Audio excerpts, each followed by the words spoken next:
sono é uma necessidade do corpo. E se você não dormir o tanto quanto você deveria, ou com a qualidade que você precisa, que o seu corpo e o seu cérebro precisam, você vai pagar um preço no dia seguinte e se isso perdurar ao longo dos anos.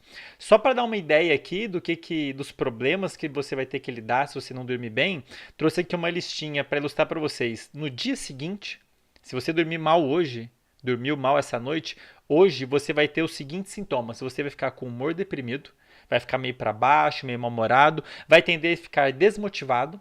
A sua motivação para executar qualquer tarefa que exige esforço, prestar atenção na aula, fazer um relatório, ir à academia, qualquer coisa assim, vai estar relativamente mais baixa.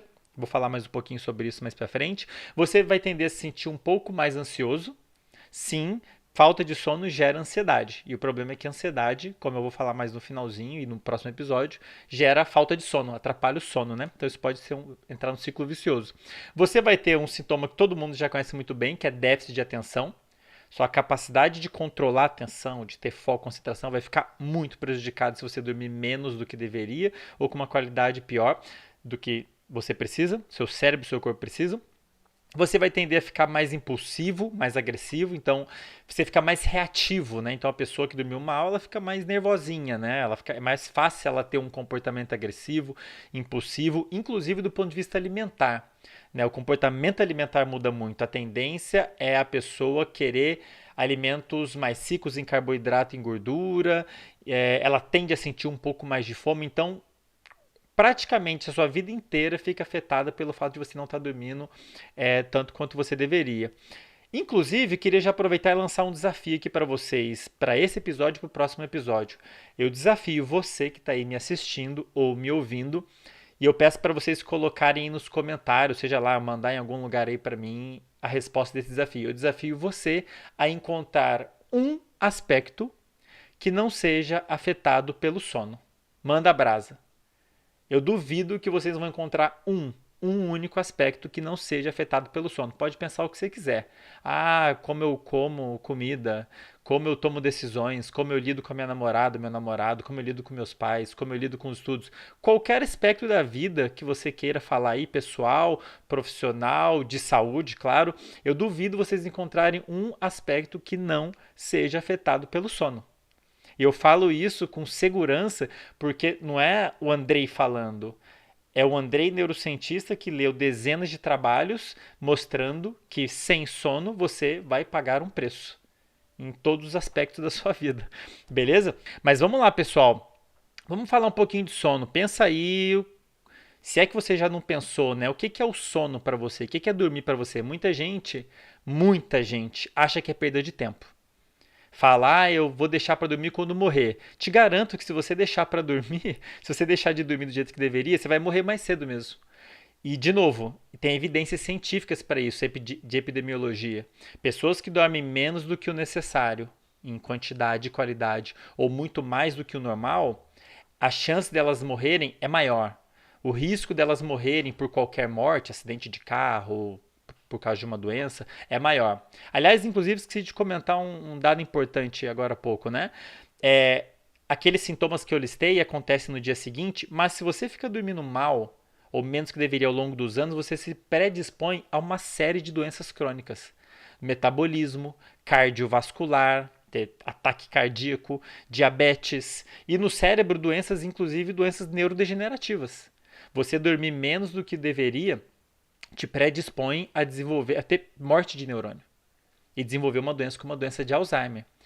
Se eu não me engano, me corrijam aí se eu estiver errado, todos os quadros psiquiátricos, todos os quadros clínicos da psiquiatria, ou pelo menos quase todos, eles estão relacionados a algum distúrbio do sono.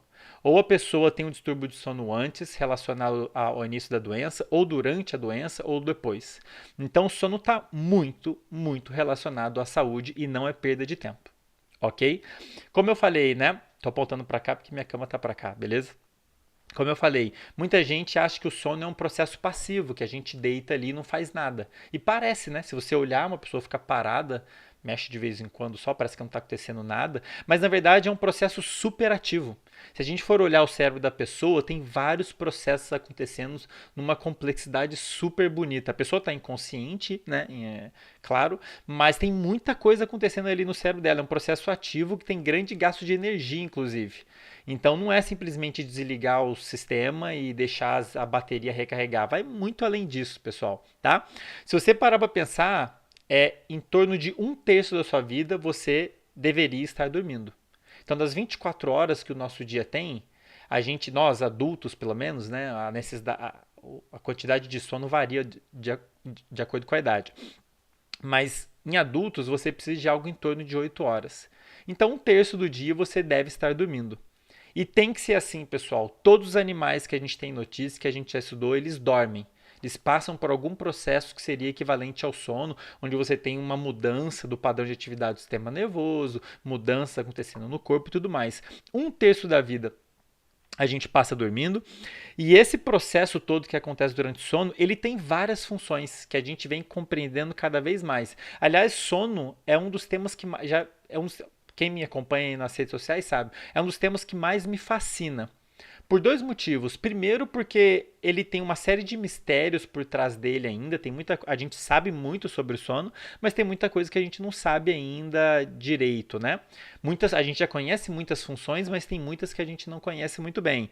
E o segundo ponto, porque como eu falei, ele tem um impacto gigantesco na saúde, bem-estar e desempenho das pessoas. Eu que me preocupo com a minha saúde, com o meu desempenho, minha capacidade de trabalhar, minha capacidade de aprender mais, sono é o primeiro passo para você conseguir desempenhar bem e ter boa saúde. Isso eu posso garantir para vocês. E não é o Andrei falando, tá? São dezenas de trabalhos científicos dizendo isso. Beleza? Tem muitas funções o sono. Aliás, deixa eu dar um. Tem alguns seguidores que falaram que o barulho de gole incomoda. Eu vou tentar tirar depois, tá? O sono tem muitas funções, pessoal. Formação de memória, por exemplo, é uma delas. Tem vários processos relacionados a formar novas memórias, consolidar memórias, que depende do sono. Se você dormir mal, você vai prejudicar muito o processo de formação de memórias e muito do que você aprendeu de novo durante o dia, enquanto você estava acordado, vai ser perdido se você não dormir bem, beleza? Então, o aprendizado de habilidades, aprender uma habilidade nova, aprender a tocar instrumento, aprender o que você está aprendendo na faculdade, na escola, para fazer uma prova de concurso, aprender o que quer que seja que você vai aprender de uma língua nova, depende do sono. Sono de má qualidade pode ter certeza que vai prejudicar o seu aprendizado por vários motivos. Entre eles, porque você vai perder a oportunidade de consolidar novas memórias do jeito que deveria. Tomada de decisão depende muito do sono. Se você dormir mal, você pode ter certeza que no dia seguinte você vai estar menos apto a tomar boas decisões. Os circuitos envolvidos com tomada de decisão não vão estar funcionando adequadamente, tá? Vão estar funcionando meio torto. E aí você vai tomar decisões tortas, beleza? Aqui só para listar de uma forma mais aberta, né? Um outro papel fundamental do sono, restauração dos circuitos relacionados à atenção e emoção, por exemplo. Então tem uma série de circuitos envolvidos em permitir com que eu falei disso no segundo episódio sobre a déficit de atenção.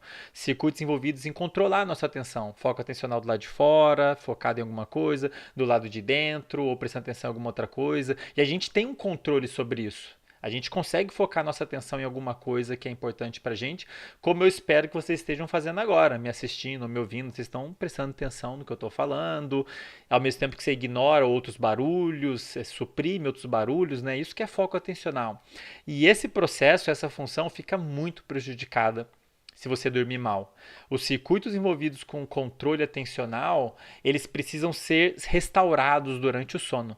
Beleza? É muito importante, tem uma série de processos que acontecem ali no sono, que eu já vou comentar, de lavagem do cérebro, que é super importante para restaurar esses circuitos para eles conseguirem funcionar direito. É por isso que um dos principais sintomas de quando a gente não dorme bem no dia seguinte é não conseguir pensar direito, não consegue prestar atenção em nada direito.